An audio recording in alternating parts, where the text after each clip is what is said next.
Hi guys. எங்கள் குட்டி செல்லத்துக்கு செகண்ட் மொட்டை தான் போட போகிறோம். அவனை வச்சு தான் ஃபஸ்ட்டு ஹாய் போட்டு எடுத்தாச்சு பார்த்துக்கோங்க.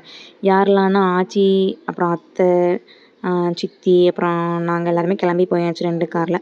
எங்கன்னா நம்ம குறிச்சி குளத்தில் தான் கோயில் கொடை அன்னைக்கு தான் மொட்டை போடணும் அப்படின்ட்டு வேண்டியிருந்தாங்க.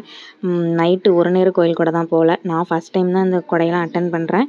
நல்லாயிருக்கும் அப்படின்னு என்னோடய குழந்தைன்னு சொல்லியிருந்தாங்க. நாங்கள் போகிறோம். நிறைய பேனர்லாம் வச்சுருந்தாங்க. நல்லா இருந்துச்சு. இந்த இடமே கொஞ்சம் பீஸ்ஃபுல்லாக அழகாக இருந்தது. அப்புறம் நாங்கள் மொட்டை போடுறதுக்கு வெயிட் பண்ணிகிட்டு இருந்தோம். 2-3 பேர் மொட்டை போட்டுட்டு இருந்தாங்க. அந்த டைமில் நான் ஃபோட்டோஸ், வீடியோஸ்லாம் எடுத்துகிட்டு இருந்தேன். அப்புறம் குட்டி செல்லத்துக்கு மொட்டை போட ஸ்டார்ட் பண்ணாங்க. பாவம் தம்பி ரொம்ப அழுதாலும் என்ன பண்ணுறது, மொட்டை தானே போடணும் அப்படின்ட்டு. கொஞ்சம் நேரம் தான் அழுதான். அப்புறம் மட்டும் அவன் சரியாயிட்டான். அப்புறம் மொட்டை போட்டு முடிச்சியும் நாங்கள் வீட்டுக்கு கிளம்பிட்டோம்.